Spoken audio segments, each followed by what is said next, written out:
sense of anticipation? Oh, absolutely. The anticipation is unbelievable. It's hard to contain. One might even say excitement. That's a bit too much. That's too much. How about starting camp with more new players than you've ever had in your Yeah, it is. It's a lot of fun just to think about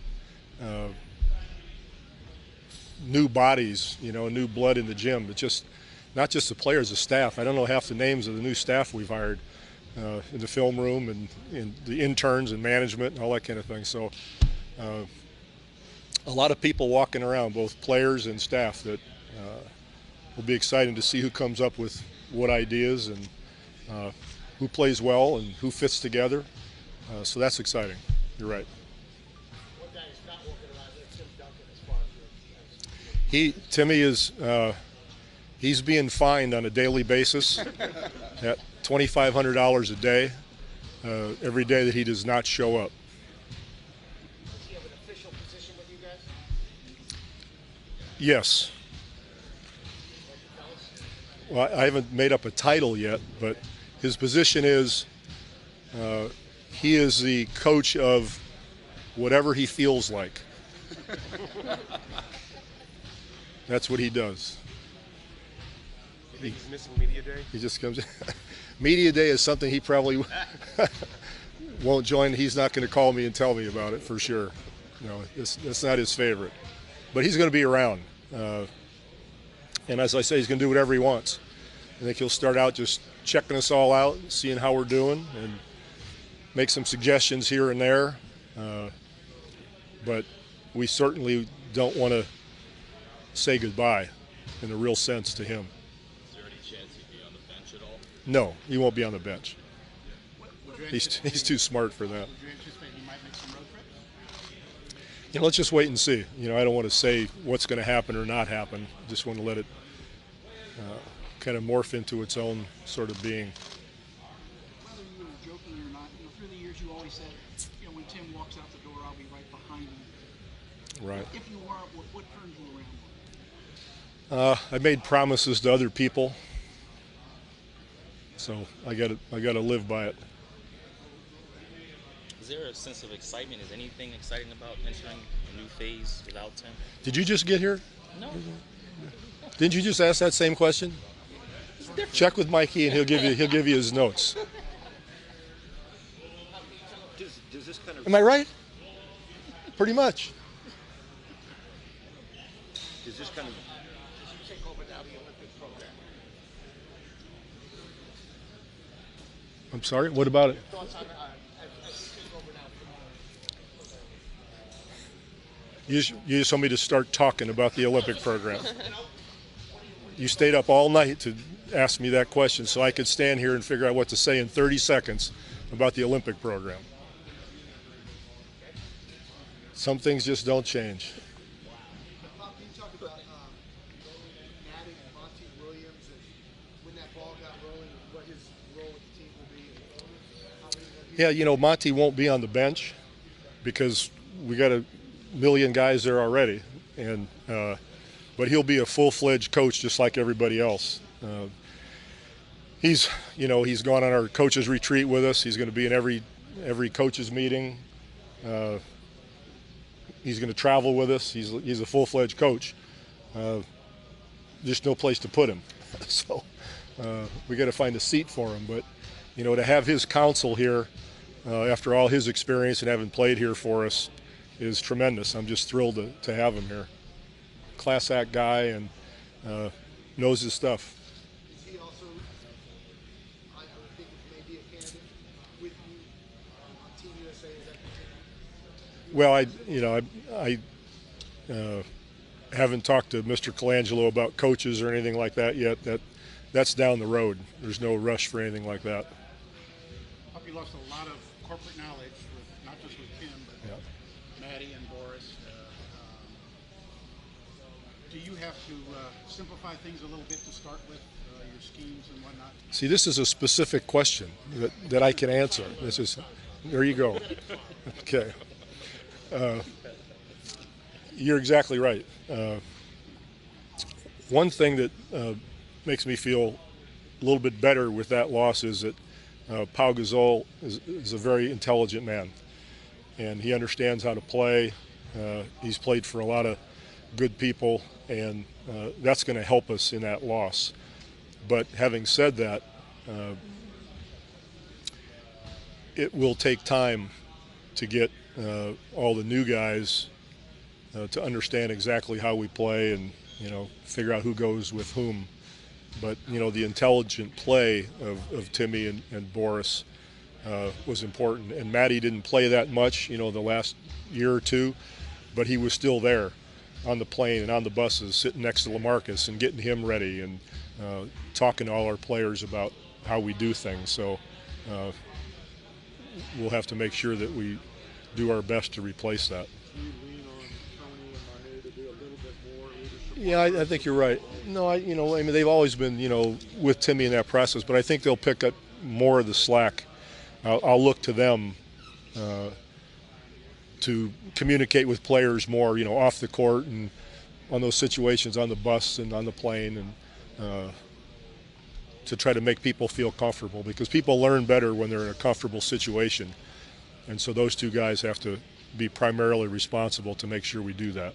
Is it fair to call them the leaders of this team at some point? If you want to, you can do that. Are you going to be looking at Pau to take a leadership role as well? Well, I'm going to look at Pau to figure out motion offense first. One step at a time.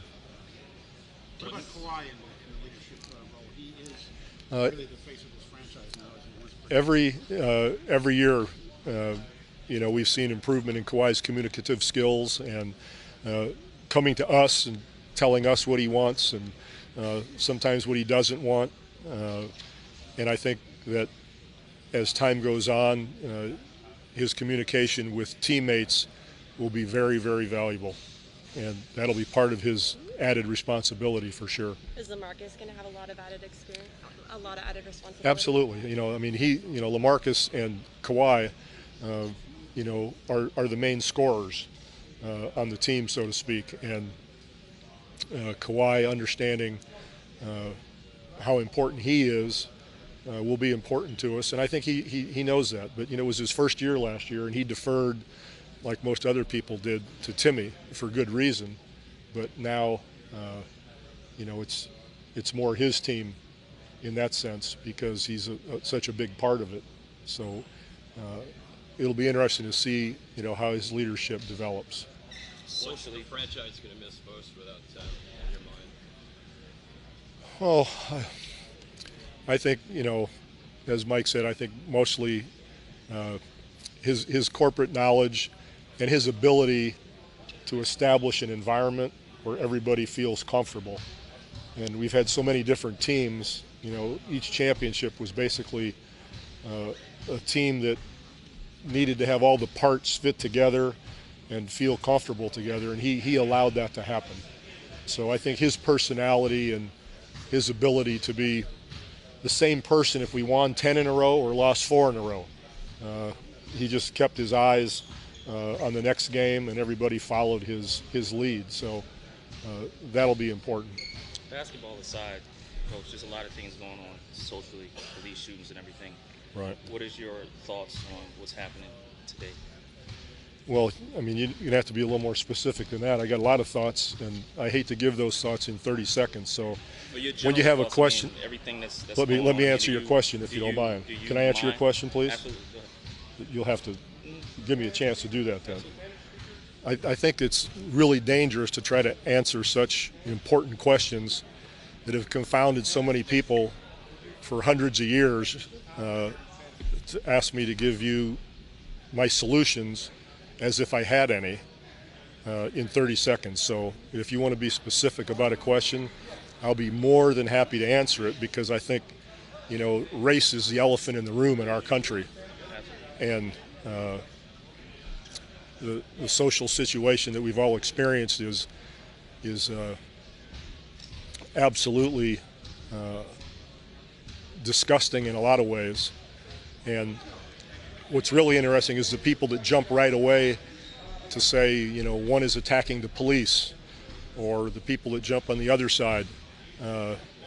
It's a question where understanding and empathy has to trump, no pun intended, has to trump any quick reactions of an ideological or demagogical nature. So it's a topic that can't just be swung at.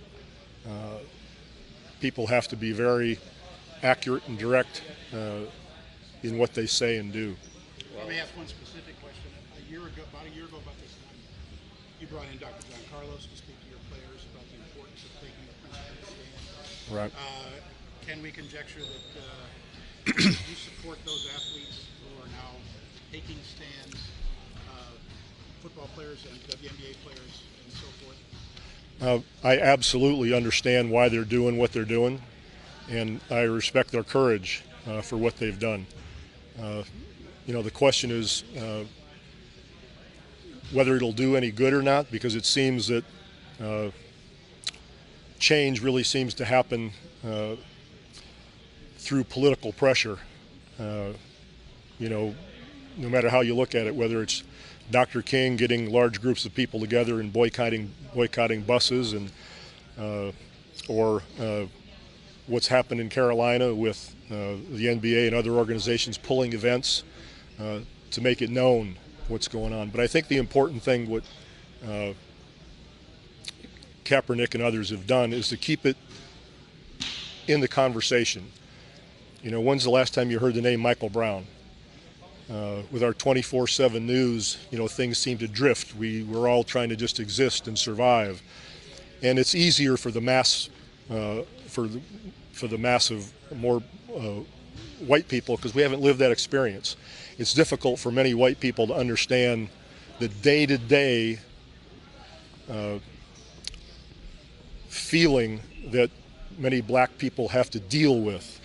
It's not just a rogue policeman or a policeman exerting too much force or power, when we know that most of the police are trying to do their job, which is very difficult. I'd be scared to death if I was a policeman. I stopped a car. You just don't know what's going to happen. And part of that in our country is exacerbated by the preponderance of guns that other countries don't have to deal with. So it gets very complicated. And at this point, when somebody like Kaepernick brings attention to this, and others who have, it makes people face the issue, because it's too easy for people to let it go because it's not their daily experience. And if it's not your daily experience, you don't understand it. I didn't talk to my kids about how to act in front of the policeman when he gets stopped. I didn't have to do that.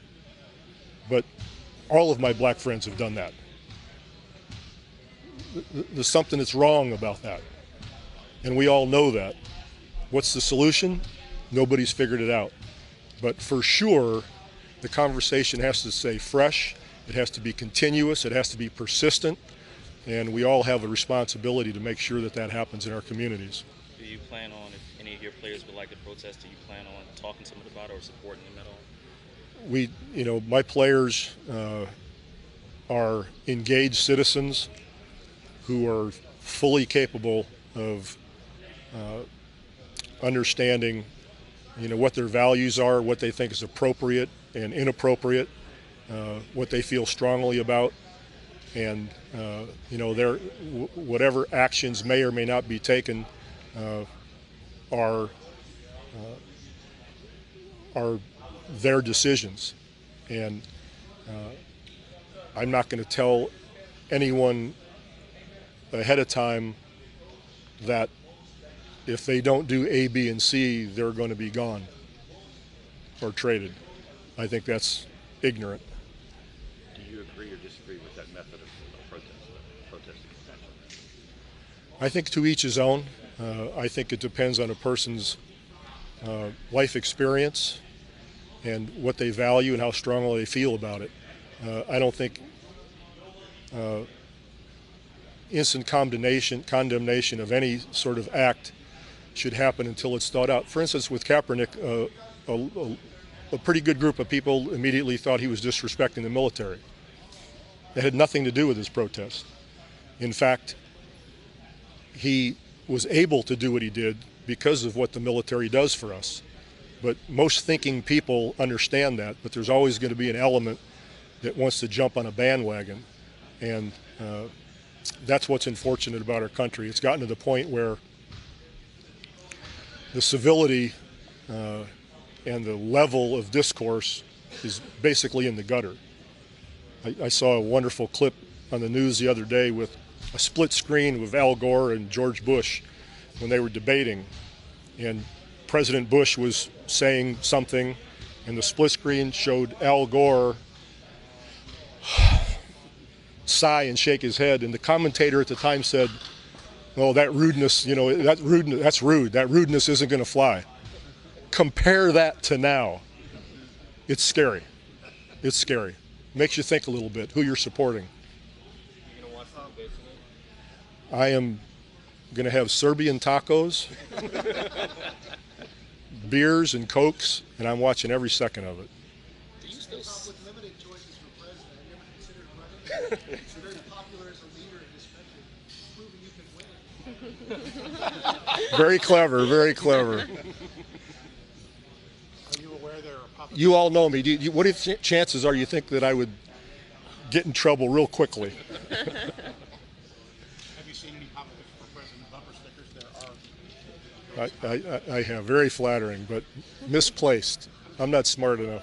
You always say you serve. Were you born in this country? Can we see a birth certificate? I was going to bring it, but I lost it.